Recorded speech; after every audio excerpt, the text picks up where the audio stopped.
все средства массовой информации как будто бы живем совсем близко друг к другу. Поэтому, не теряя больше времени, вот у нас теперь в эфире мой сват, раввин Йонатан Мегер. И, конечно же, сейчас должна перейти на английский язык, потому что он по-русски не разговаривает.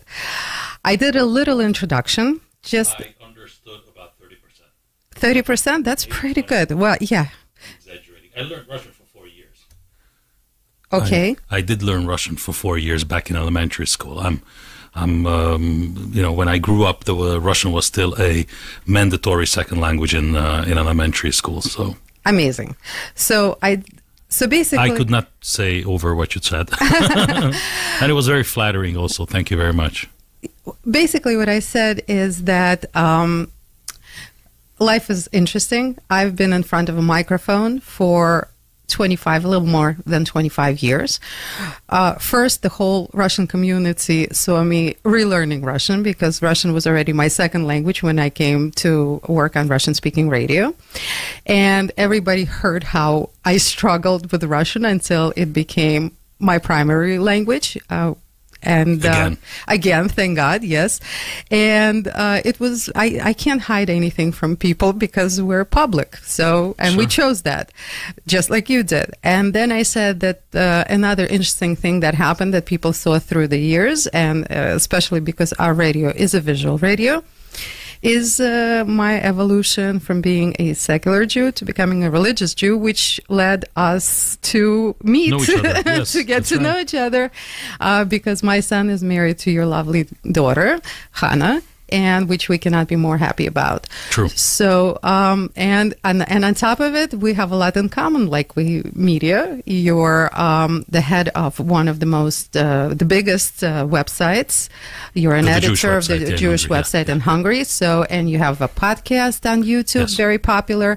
And yes, and you periodically co-host a morning show on the most popular... I appear on a morning show on a regular basis, yes. Yes, amazing. So there's a lot. So you're involved in politics, the Jewish life, and everything that you can possibly imagine. And we're very thrilled to have you on Radio USA today. Very flattering.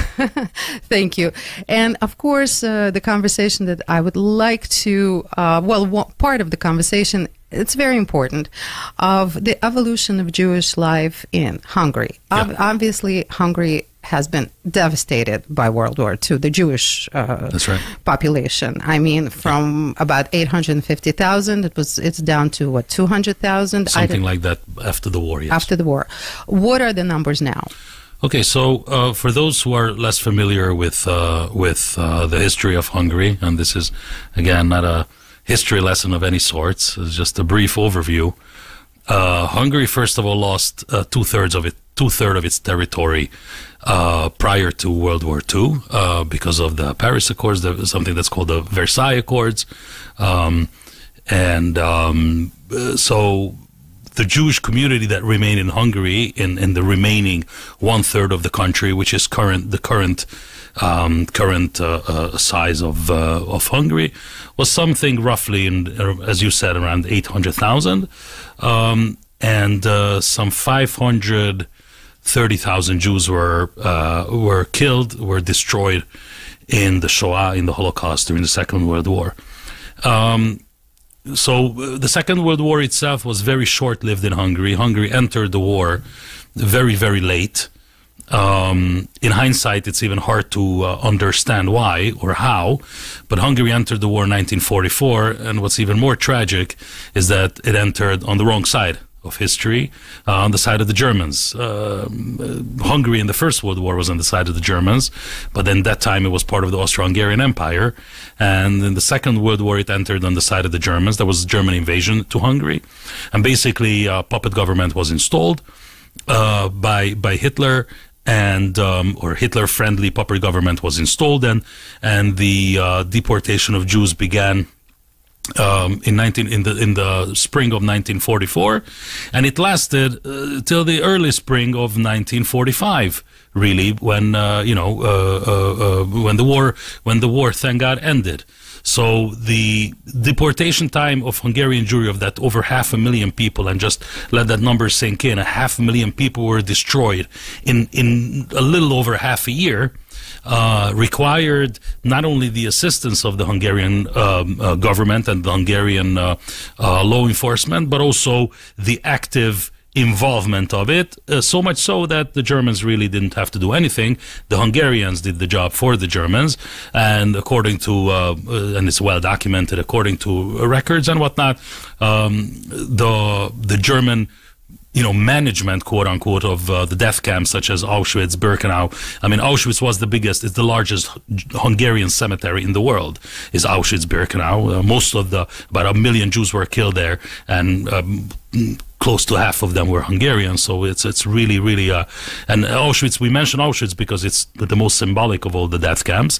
Birkenau, Auschwitz, Birkenau, the labor and death camps. So, those death camps had to call the Hungarian government to slow down. Don't send us so many Jews, because, quote unquote, they could not process this amount of people. So so it's very having said that, after the war, and I'm sorry, I forgot a very important detail. The Jews were taken mostly from the countryside. Hungary's capital is called Budapest. So Budapest Jews, as well as Jews from the countryside, were forced into ghettos, into secluded areas, and the Jews from the countryside, i.e., the entirety of the country except for Budapest, were deported.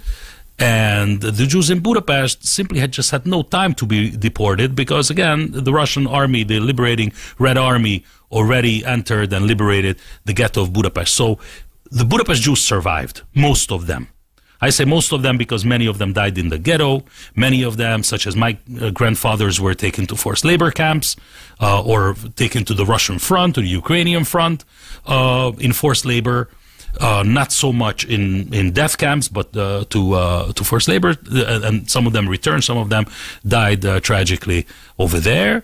But you could say that most of Budapest Jews did survive the war, and therefore Hungary currently is a unique country in Europe, because it was devastated by the Second World War. It was affected by the Second World War, and that's a very mild statement. But there is a continuous Jewish presence since the Second World War, nevertheless, because a large part of the community did survive. About 1/5, 1/6 of the community did survive and kept on living there continuously. So after the war, in about 1948-49, there was a socialist communist government takeover. Soviets moved in, the Soviet army moved in. Hungary became a satellite country for the Soviet Empire. That's how you understand. And that's how you understood 30% of what I said in Russian. Maybe I was exaggerating by that 30% now that I think about it, but I'm sure that you said very flattering things. Yes, but I did learn Russian for 4 years. I was born in 1976. So when I was in elementary school, we still had 3-4 years. I don't even remember how much that I did have to learn Russian. Unfortunately, I did not pay too much attention. I regret that in hindsight. I really should have listened more. I would be able to use Russian now. It's also a language to know. Any language is good to know, and particular Russian is good to know. I never dreamt that we were going to become family, and I'm very happy for that. And I wish this conversation could take place in Russian, or we could conduct it in Russian, although English is totally fine. Fine. So the bottom line is that during the communist era, most of the Jews, many of the Jews left Hungary.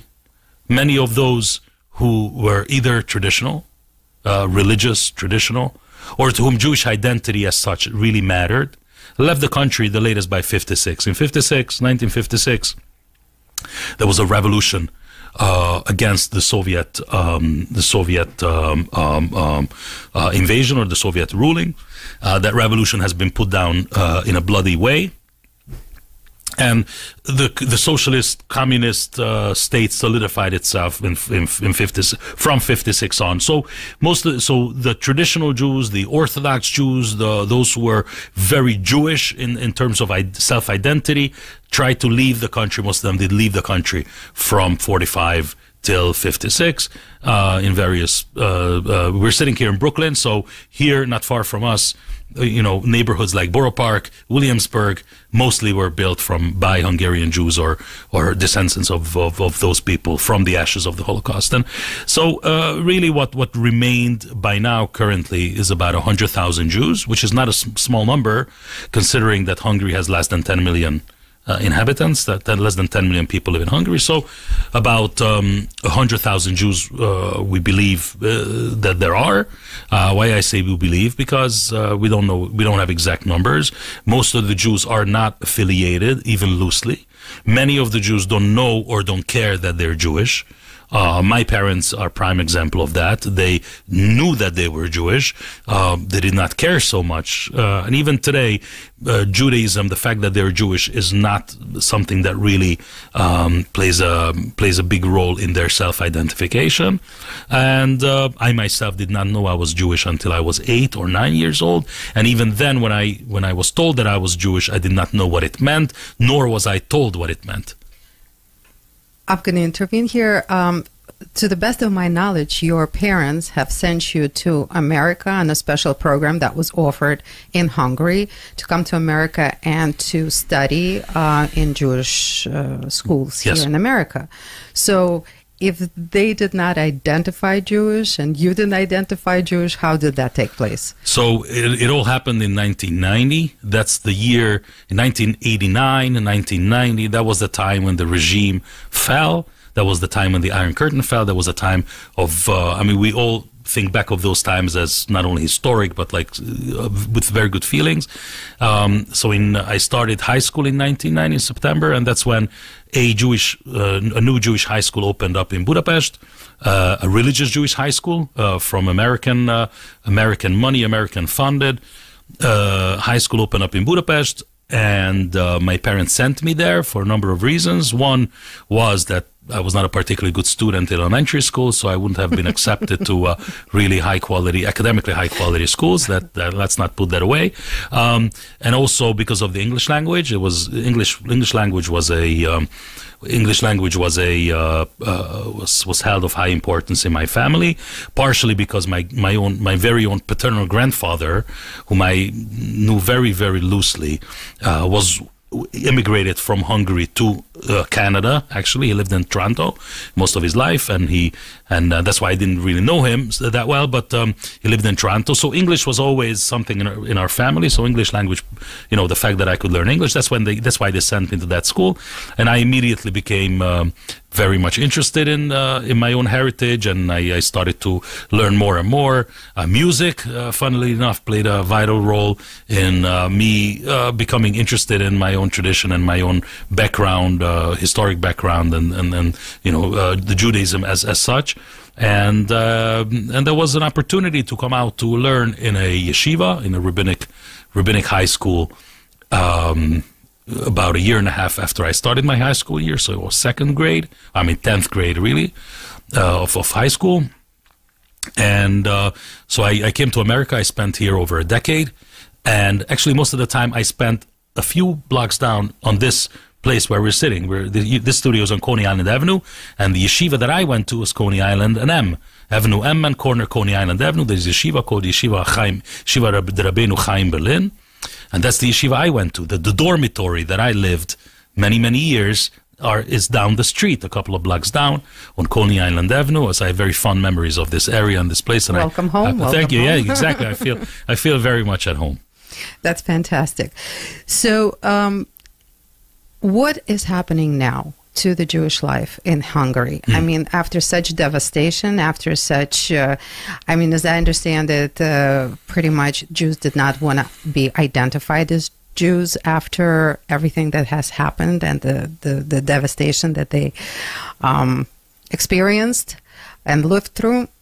What's happening now? What's happening to the Jewish life? So I would say the dynamics are pretty...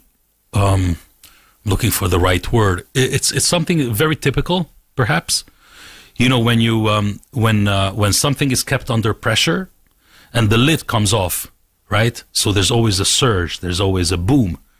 So in 1990, when the Iron Curtain fell and freedom was accessible to everybody, and you were able to travel and you were able to practice your religion freely, so there was a big upheaval. There was a steep climb in religious observance, and that happened in the Soviet Union. That happened everywhere else. Although Hungary was not as the boom was not that significant as was, let's say, with Soviet Jewry, partially because Hungarians lived it was less of a dictatorship. The conditions were much more pleasant, let's say, that were compared to, let's say, Russian Jewry. So, or Russian people in general. I mean, Hungary, after all, borders Austria. So its western neighbor is Austria, and Austria is already the West, right? So we are bordering a Western country, and we're just a few blocks down from Germany, or a few blocks down from France, or from Italy, and other such democratic countries. So usually that happens, and then there's a decline. There's when the dust settles. When the dust settles, you usually have a little you have a little drawback maybe, and then you experience a more conscious, a more well-based growth. Let's say a more founded growth, and this is what happened in Hungary. And today, what you see is that after the great explosion of the fall of the regimes, and there was a big when people realize that money is not going to go on trees just because we have democracy. So today you got a very, very successful, a very prosperous Jewish life. I would say I would put that for the past decade and a half, maybe 15, around 15 years, the past 15, say 20 years, that you see a steady incline in Jewish life in Hungary. You see a steady incline in economics all over the country, mostly, apart from the last maybe 3 or 4 years since COVID. Was a little, it's a little hard since then in general, but Jewish life is flourishing. There's a renaissance of Jewish life. It has mainly to do with Chabad, the Chabad movement's presence in Hungary. I would say 95%. I would attribute to the Chabad movement in Hungary. I am myself representative of the Chabad movement in Hungary. So there are Jewish schools, there is kosher infrastructure, there is restaurants. To give you an example, only in Budapest there's four Jewish schools. 2 of them belong to Chabad, 2 of them are Orthodox. The other 2 are not, are more progressive, liberal schools. But there's 2 of them that are Orthodox schools. One of them is strictly for Orthodox kids. The other one is what we call kiruv type of school, which is to bring people closer. So children who don't come from religious background that want to receive somewhat of a religious education, or don't mind to receive a little bit of a Jewish education. So you got 4 Jewish schools again, all in all. You got about 9, maybe 10 kosher restaurants. I can't even keep count. 4 or 5 years ago, I would have told you, if I had I sit here, that there is 3 kosher restaurants. Today there's 9 or 10 kosher restaurants. There's about 20-some synagogues in operation in Budapest. Ago, when we were there for our children's wedding, I believe there was only 4. Right, I made you like a list. You remember? I made you a list of all the kosher places and the kosher supermarket and whatnot. Today, that list is has doubled. Yeah, that's right. That's in 2 doubled. years. And I haven't even been to all the kosher restaurants that are in Budapest. And again, it's not such a huge community, and it has got to do with I think 4 things that have happened in the past maybe 5 years or 6 years.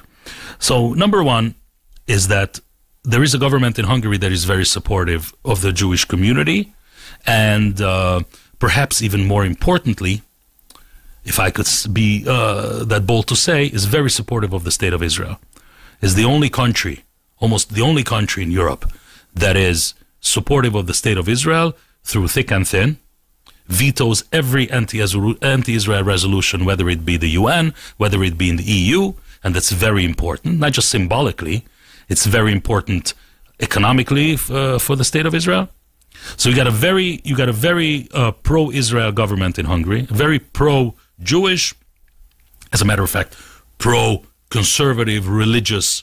It's a Christian Democrat government that upholds religious values to a great extent. So we got a very supportive government towards the Jews and the state of Israel. Second, there is no illegal migration from the Middle East. I just want to remind you and the viewers and your listenership that in 2015, I believe, from Syria, there's been a surge of refugees, mostly from Syria, but not only from Syria. It started from Syria because of the civil war, but people from Africa, people from other Muslim countries, I want to say, quote, invaded, end quote, Europe, as millions and millions of people went through or came through the borders, the open borders that Europe had. And Hungary did not open its borders to illegal immigrants. It realized the underlying threat that it means to general society, the cultural, economic, cultural, social threat that it means, such mass migration, illegal migration to Hungary. So Hungary closed its borders. It built a wall. It's really a fence, but it built a wall in its southern border. And it's great that they have intelligence when it comes to such things. Yeah, because on the one hand, obviously you feel, and we as Jews are in particular very empathetic and sympathetic to people who are in need. That's right, as refugees. Absolutely. But then you have to separate, and then you look at the pictures, and then what you see is it was not families who immigrated. It was not families. It was young men, that were looking mostly for economic opportunities.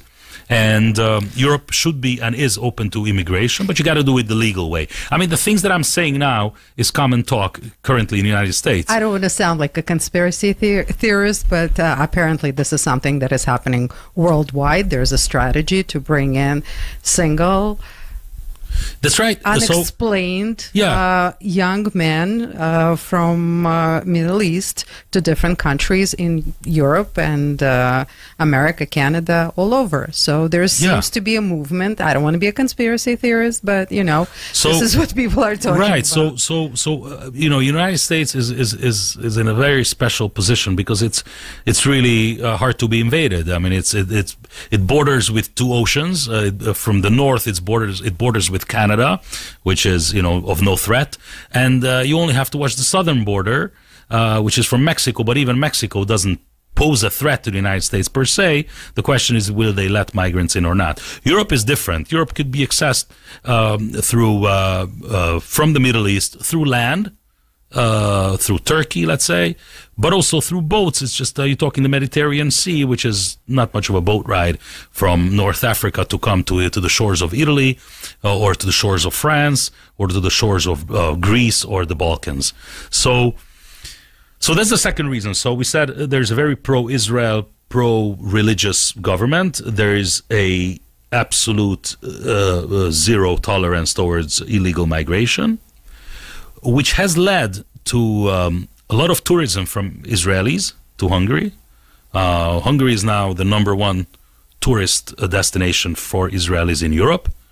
A lot of Israelis come, which results in the decline, funnily enough, or interestingly enough, in the decline of anti-Semitism in Hungary, because people are more exposed. Hungarian people who have not been exposed because of historic reasons, have not been exposed to, Jewish life and what Jews look like and how Jews behave and that sort of stuff. Now they're being exposed to that in a great quantity. Let's say a lot of Israelis come again, and you're only afraid. You only hate what you're afraid of, and you're afraid of what you don't know. So if you know that, and you see that that Jew is not walking around with horns, it doesn't drink blood of a Christian virgin, as Jews were accused of. So anti-Semitism is in the decline. And fourthly, and here I want to mention my minor role that I play in this is that we show ourselves. We open our doors wide. That's not minor. They open the doors of our synagogues, of our lives, of how we live. That's what I do personally in social media. To educate. Absolutely. Yes, to educate and to peek to give people a little insight of how Jews live, what Jewish life is, what are our values, what we stand for. We're not that different from anybody else. 90% of the things we believe is what other normal people believe, or what Christians believe. We got minute differences, but there is, the way I phrase it, there is more that unites us than what divides us in terms of, whether we're talking about the Jews and the non-Jews, Jews and Christians, let's say, there's more that unites us. So how we worship the only God is different, right? But we worship the same God, and we strive for the same purposes, right? Which is family, which is homeland, which is security. We cherish life, right? We cherish freedom, and we cherish free thinking and free speech. So that is something that I think unites both Jews and non-Jews. Absolutely. Values should unite everybody. That's the most important thing. And people are counting on us to bring values to the world, because we've been given the Torah, and we have to learn it and spread it. This is our job. So it's good. It's amazing that you're doing this. Thank you so much. We don't have a lot more time, but I do have a lot more questions. So the Jewish pride amongst Hungarians, amongst the people who have been victimized, is there a rise in Jewish pride due to everything that you have mentioned right now? I'm talking about among the residents, because 2 years ago when we visited Hungary, it seems that the infrastructure was growing, but the synagogues were not yet filled, and the people were still shying away from who they are. Did that change in the last 2 years? So it did. It did. It's listen, the change is not as fast paced as we would like it to be. There's a war in our eastern neighbor in the Ukraine, a war between two Christian nations, which affects Hungary economically. There's a lot of refugees from the Ukraine that Hungary does let in. Because obviously these are Christian refugees, so there's no point. It's not a different culture, or not that different as from the Middle East. So you got Ukrainian Jews also that have come to Hungary, either went through Hungary and then continued their way on to Israel or to other or to Western European countries, but many of them did settle in Hungary despite the language difficulties and whatnot. As a matter of fact, we Chabad, we in Hungary, we opened the only Jewish refugee camp, the only kosher refugee camp in all of Europe, that gave home for a couple of thousand Ukrainian refugees since the war has broke out. But yeah, there is a growth. We believe to create the infrastructure is, as you rightly said, or you rightly alluded to, infrastructure is important, but that's not what we're all about, right? But you have to, you should use these opportunities, if the opportunities present themselves, to create those institutions, and you open a synagogue and people will come. And it is the case. People do come, and they come in growing numbers. Yes, and as far as Jewish pride is concerned, so look, anti-Semitism was one of the great factors that have discouraged Jews from being proud of their heritage, and the decline of anti-Semitism has that effect, that people are being more open I speak with a lot of people and that have shied away from showing their Jewish identity and are exposing it more and more. And the funny thing is, when you point when you say to somebody, "Are you Jewish?" you have this tenacity, you got the boldness to ask somebody, "Are you Jewish?" right? And then he thinks about it for a second and says, why should I hide it? Why shouldn't I answer honestly? And then you say, "You are," and then you answer, "Yes, I am." So then the question becomes, So what does it mean? What does it mean to you that you're Jewish, right? So it does awaken in people some sort of a curiosity and what it means to be Jewish, and they so it is happening again, perhaps not in the speed or pace that I would like it to be, but we're very optimistic. There's a lot of work, no matter where you turn in Budapest, no matter which stone you look under or which tree you look behind, quote unquote. There is Jews everywhere, and there's a thirst. Our prophet says in the Bible that there will come a time when people will have thirst and hunger, and they will not yearn for bread. They will not have hunger for bread nor thirst for water, but they will have a thirst for the word of God. And it is happening. It's happening in the non-Jewish world. That people are looking for more spirituality, and thank God it is happening in the Jewish world as well. I think it's happening worldwide, yes. For sure. We can definitely see this happening. Thank God. That's right. Good, that's right. And a program like yours, I'm sure it is a great contributor to that. God willing. I'm very grateful for the opportunity given to me, to us. I want to ask about the young generation, because obviously they are the ones who are affecting the society today in every way possible, because of the social media, because they're the next in line. Not even the next in line. They are up front, first row. So how are the young Jewish people? Are they identifying more with Judaism, or are they shying away from it more? So it's a tough one. This is a tough question to anybody who wants to bite a piece of the young generation's attention. There's a lot of competition for the attention of young people, right? I mean, today you got probably more competition than ever before, given social media, given all the digital platforms, Netflix, video games, and God even knows what. I'm not even mentioning, drugs, God forbid, or anything like that. That really is what everybody's fighting for the attention of the young people. But look, what we set out, we believe, and I think all Jews do, that you speak the truth, and the truth is attractive enough to be popular.